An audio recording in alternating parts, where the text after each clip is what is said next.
Hey there, welcome to my first video on this channel. Today I wanna kind of showcase you a little e-commerce project of mine and how I built it. So without further ado, let's jump into the code.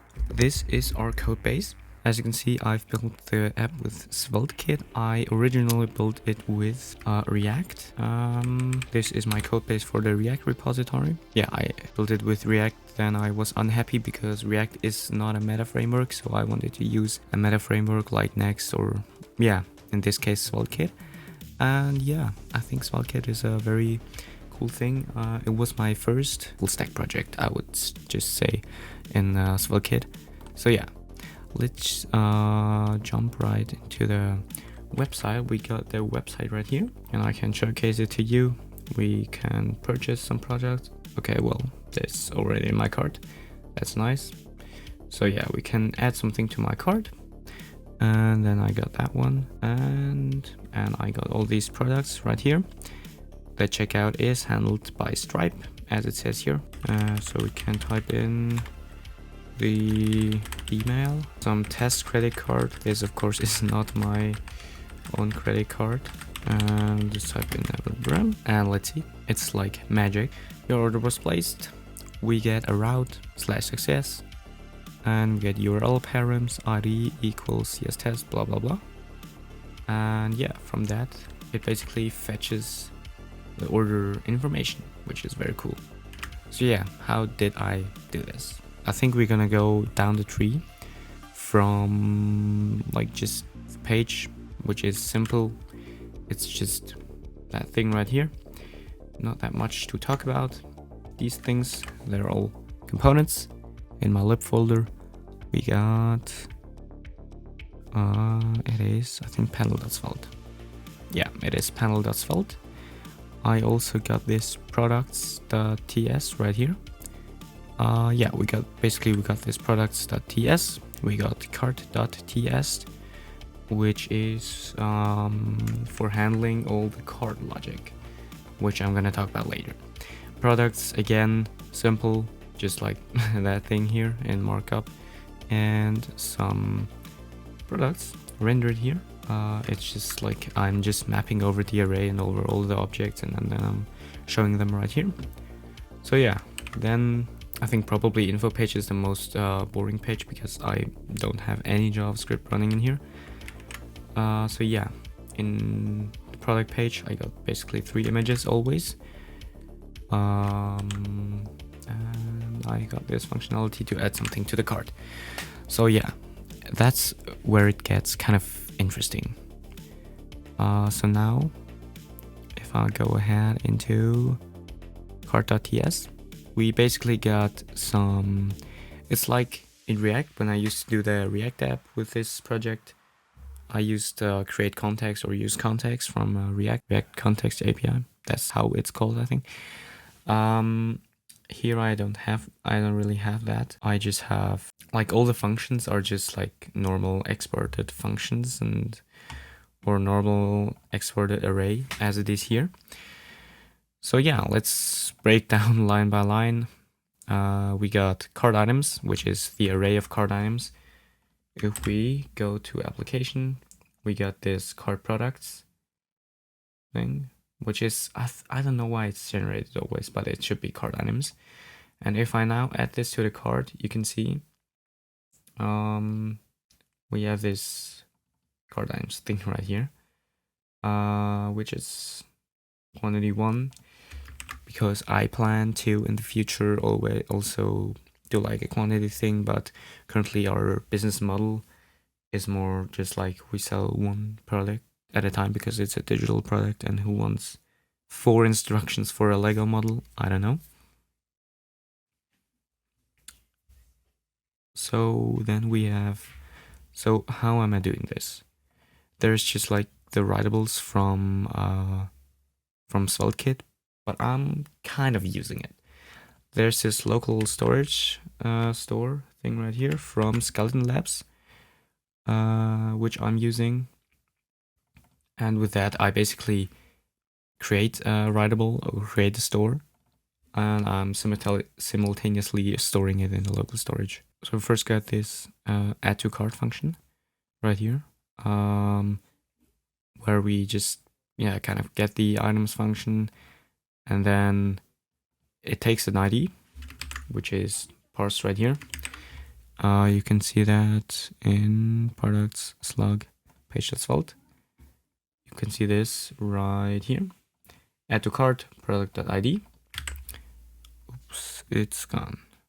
Where was I? No, that one. So yeah, it takes an ID, type of a string, then it just adds like the product to the item thing, right? But I regarded the future scenario where I could have multiple quantities of the product in the array. So I wrote all this logic. I think if I just had one like thing, I could just have this logic. This whole logic would be a lot simpler if I just had like quantity would always be one, or I wouldn't even have a quantity property. So yeah, remove from cart basically does exactly the opposite of that one. And clear cart is, I think, pretty self-explanatory because cart items.set, and then we just have the empty array. Yeah, that is that. So now let's move into the checkout. So we got the API route right here, and we got the checkout. I think I can show all of that. Yeah, I think I can show all of that. So what this is basically, it's a server.ts file, so it runs on the server. Who would have thought that? It's like a special Svelte file. When you put plus server, it runs on the server. Yeah, so I'm initializing Stripe and the store domain. And I do const get product price. I retrieve the default price for the item with the ID, because in Stripe, we got something like a few different products. Every product has an ID, but a product can have multiple prices. So price 1, price 2, price 3. And what we want to give the array to Stripe is not the product ID, but the price ID. That's because I'm retrieving the price right here. So yeah, we got default price right here.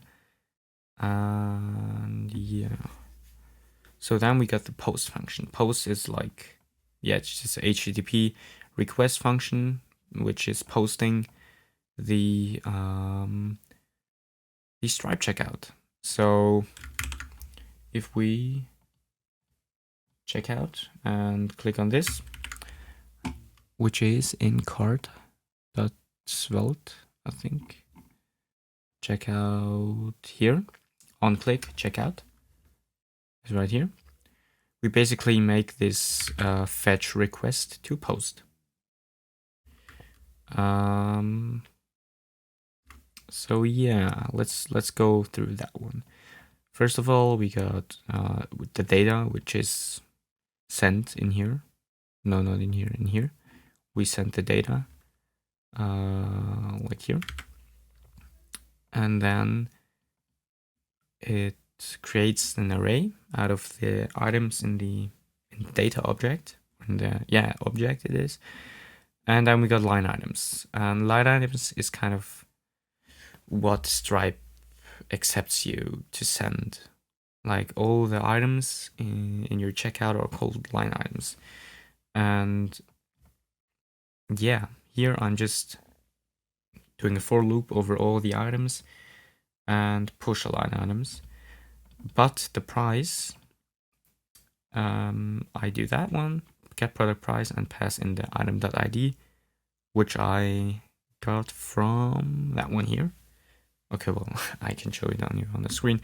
But yeah, we basically got this ID right here. So yeah, then we got a session, which we initialize right here. We got stripe.checkout.sessions.create. Then we got line items, which is, like I said, the items that you want to purchase. We got mode, which is payment. It could also be, no autocomplete. It could also be subscription or something other. Allow promotion code, just true. And we got the success URL and the cancel URL. So the success URL is that one, and cancel is that one. Cancel is pretty simple. You cancel your order back to home, blah, blah, blah. Not that important. So then we got the order route, which is also a server file. Who would have thought that? I'm not sure if I really need to put these in separate routes, but I just did because of, I don't know, I was told to do. The difference is that here I have a get, not a post. So I'm only retrieving data. I'm not also sending data, I think. Yeah, that's the explanation for that. We got const session, await, stripe, check out that session, so retrieve. Then I pass in the session ID, which I retrieve from the search, from the URL params. And then I return a response, which basically gives back the checkout session. Yeah.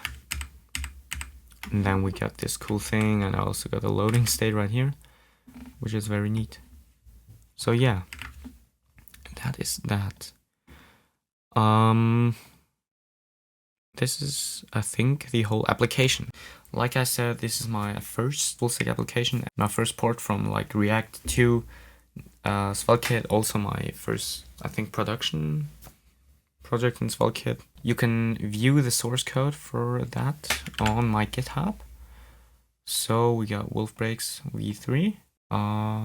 So yeah, that's been a video. I hope you liked it. If so, smash the like button and subscribe to the channel. And yeah, we'll see you next time.